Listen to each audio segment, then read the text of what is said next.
Hello, Jim Howard here in Fort Worth, Texas.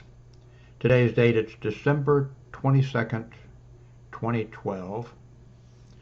This is going to be a video blog. I'm going to talk a little bit about, I wish you could reach out there and grab me and shake me or something, or tap me on the shoulder. I'm going to talk a little bit about the shooting in Connecticut. I'm going to try to keep it short. But since this is a video blog, I'm going to mention several other things. I'm a little bit exhausted. I just made a video that was about the Connecticut shooting and about the NRA and their press conference, and I used my new camera. You see the red button? That's a dedicated movie button. I forgot to push it, so I finished the thing that I made about the shooting and the NRA and the press conference and everything, and then no video. Other thing I wanted to mention is some of you have followed me on my various cell phones that I purchased, and how I now, for the last year or so, I think, however long it's been, I've got this HTC Evo V or 5, I guess it is, somebody said, 3D with Virgin Mobile, and how I'm very happy with it. And if you've been, those of you who purchased one, or some of you have, I purchased the extra heavy duty battery for it. And I did a video, I did a video on the cell phone, I did a video on the battery and on the battery case, or on the case for it that fits the battery, the expanded battery. And I did a video on those, and I did a video about the battery and how it lasts for like 3 days. I can have this on all the time and do some things from time to time on it for 3 days, and the battery hardly uses any juice at all, and how I just love it. It's great. It just makes it worth having, Having a cell phone and having to worry about the battery on it, and having to make sure, it's just a pain in the butt. And so this has been great. A few days ago, all of a sudden, the battery was being drained. I would have it. I put it on the charger. Well, at first I just put it on charger for a little while, and it charged it up, and then you leave it a little longer because it's an extra big battery. But the battery was draining. What happened? And so anyway, I put it on a charger for 8 hours or 12 hours, and take it off, and 3-4 hours later, the battery's at half strength. Excuse me a second, I got a little head cold or something today. The battery's at 50% strength. What in the hell's going on? I thought, oh God, I hope the battery isn't going bad. I just love the battery so much. So I checked everything, I didn't have the Wi-Fi, the Wi-Fi wasn't, or the Blu-ray, Bluetooth, I checked everything. And then I looked, at other things. What is there? Something that's running in the background? I did everything. I couldn't find it. I thought it has got to be the battery is bad. But I thought, well, God, that sucks. I did a hard reboot of the phone, and then of course I had to reinstall my apps, which really wasn't difficult to do. And the problem was fixed. So there was something in there running in the background, not showing up. Something was, I don't know what it was, but that took care of the problem. Now my phone's back. Charge it up, and it can go for 2 or 3 days with, and still have almost a full battery. Now, God, do I even want to go into well, I got to. The shooting in Connecticut 8 days ago. As soon as the shooting took place, the National Rifle Association took down their Facebook page, stopped twittering, which they Twitter send Twitters out all the time, encouraging people to buy more guns and weapons and get concealed weapons permits and change the law in states where you can do open carry. I mean, just everything. They stopped doing that. They stopped answering their phone and went silent for 6 days. Actually 7, but for 6 days they went nothing. You couldn't get anything out of them. And their supporters in Congress, the ones that they give bribes to, campaign donations to, you couldn't get them to even appear on television. Everybody, they just cowards running and hiding. So then on the 6th day, the NRA announced that they were going to be making a major press conference tomorrow, the 7th day. They would have important news and solutions for the problem, and so on the 7th day, 1 hour after the nation, at 9:30 Eastern time when the shooting took place, a week before, bells toll and the nation mourns and websites even went dark and to commemorate the situation. And an hour later, the NRA holds their press conference, and not taking any questions. A press conference that doesn't take any questions, which is not a press conference. They had 12, I read they had 12 security people screen everybody who went into the small banquet room or meeting room, and 12, security people to make sure there were no demonstrations.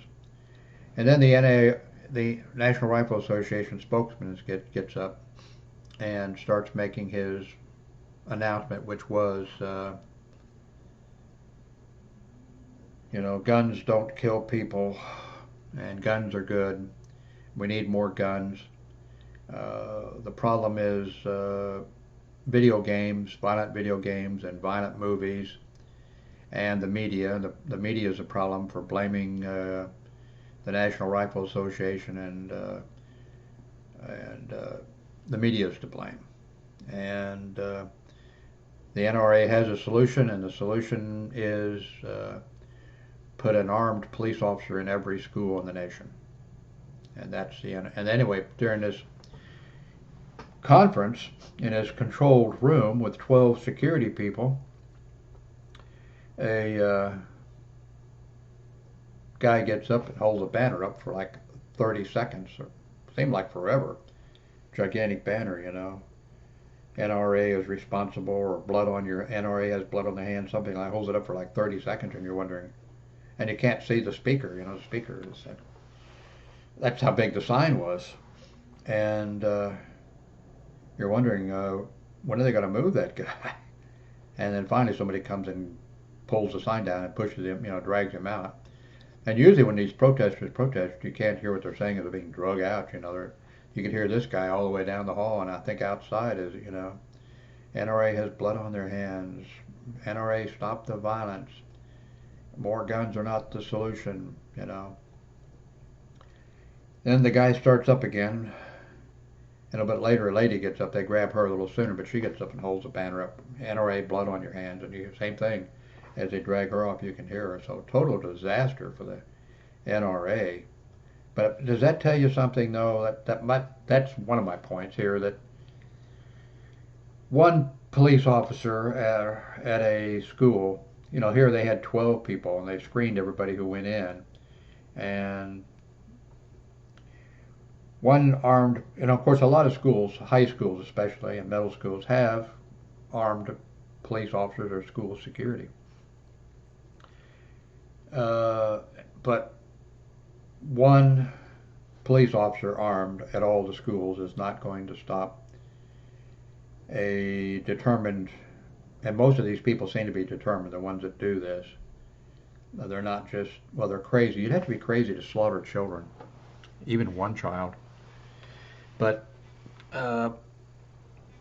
you're not going to, one officer is not going to stop somebody who has made the plans, which these people seem to do. They're wearing, they're carrying assault rifles, 30 or 60 round clips, bulletproof jackets,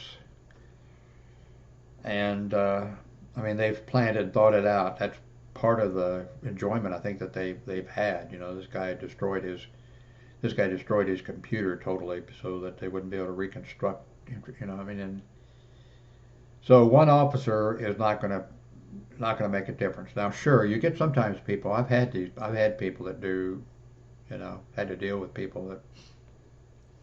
I worked 30 years hospital security, but then I worked longer at other kinds of security, FAA control tower security, shopping mall security for a year. Had my own private little patrol service I started up for a year. I worked for various companies. I worked, so I had a lot of experience. That's why I'm saying, one officer is not going to be able to stop the person that's going to do it.